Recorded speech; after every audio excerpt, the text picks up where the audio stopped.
In a world that never slows down, faith often gets drowned in the noise. Between deadlines, dishes, and daily demands, how do we truly live a Christian life? Today, let's step into the lives of two people, Maria and Daniel. Ordinary believers, extraordinary examples. They don't preach sermons. They live them, one day at a time. Meet Maria, a working woman, a wife, and a mother of two. Her days start before the sun rises. She makes breakfast, packs lunches, and checks her work emails while tying her daughter's hair.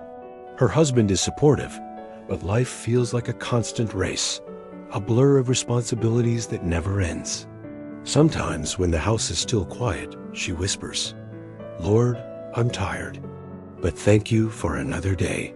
Help me do everything with love." At work, she faces deadlines, coworkers who test her patience, and a boss who barely notices her effort. But instead of snapping, Maria breathes, "God, help me to respond with grace." During lunch, she listens to worship music in her car. Tears fill her eyes, not from sadness, but from release. She realizes her job, her chores, her motherhood are all acts of worship when done with love. That evening, while folding laundry and helping her son with homework, she feels stretched thin. Then her daughter asks, "Mom, why do you always pray?" Maria smiles softly. "Because, baby, prayer reminds me I'm not alone, even when I'm tired." Her strength isn't loud, it's steady. And in that steadiness, her faith shines brightest.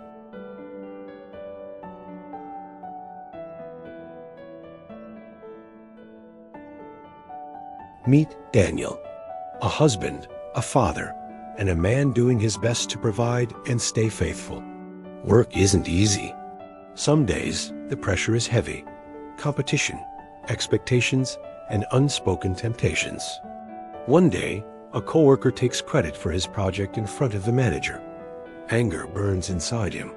He could explode, but something stops him.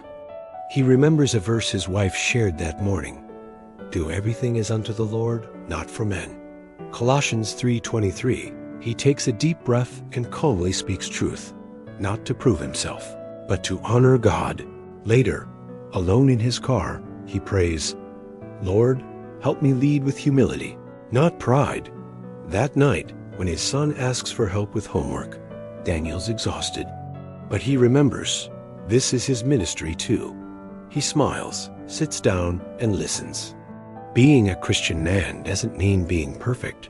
It means choosing faithfulness when it's hardest. Daniel doesn't quote scriptures at work. He lives them through patience, honesty, and quiet strength. Maria and Daniel's lives might look different, but their faith has the same heartbeat.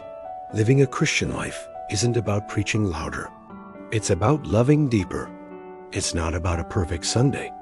It's about imperfect Mondays lived with integrity, kindness, and prayer. You lead a Christian life when you forgive instead of retaliate. When you stay honest in a world that rewards shortcuts. When you show love even when you're exhausted.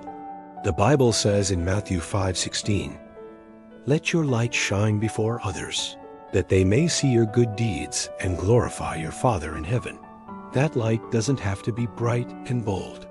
Sometimes it's quiet, like Maria's whispered prayers or Daniel's calm strength. The real Christian life isn't lived on a stage. It's lived in kitchens, offices, classrooms, and quiet corners of faithfulness. Maria and Daniel's lives might look different, but their faith has the same heartbeat. Living a Christian life isn't about preaching louder. It's about loving deeper. It's not about a perfect Sunday. It's about imperfect Mondays lived with integrity, kindness, and prayer. You lead a Christian life when you forgive instead of retaliate. When you stay honest in a world that rewards shortcuts. When you show love even when you're exhausted. The Bible says in Matthew 5:16, "Let your light shine before others, that they may see your good deeds and glorify your Father in heaven." That light doesn't have to be bright and bold. Sometimes it's quiet, like Maria's whispered prayers or Daniel's calm strength. The real Christian life isn't lived on a stage. It's lived in kitchens, offices, classrooms, and quiet corners of faithfulness.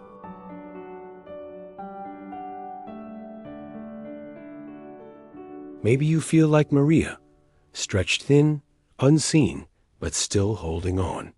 Or maybe you're like Daniel, fighting silent battles no one knows about. Remember this: God sees every sacrifice, every tear, every choice to do what's right. Leading a Christian life isn't about doing more. It's about being more like Christ in whatever you're already doing. In your job, in your home, in your thoughts. So today, slow down. Whisper a prayer. Choose kindness when it's inconvenient. Forgive when it's undeserved. That's what true Christian leadership looks like, living faithfully in the ordinary. Philippians 4:13 says, "I can do all things through Christ who strengthens me." And maybe that's all we need to remember. You don't need a perfect life. You just need a faithful one. Like Maria, like Daniel, like you.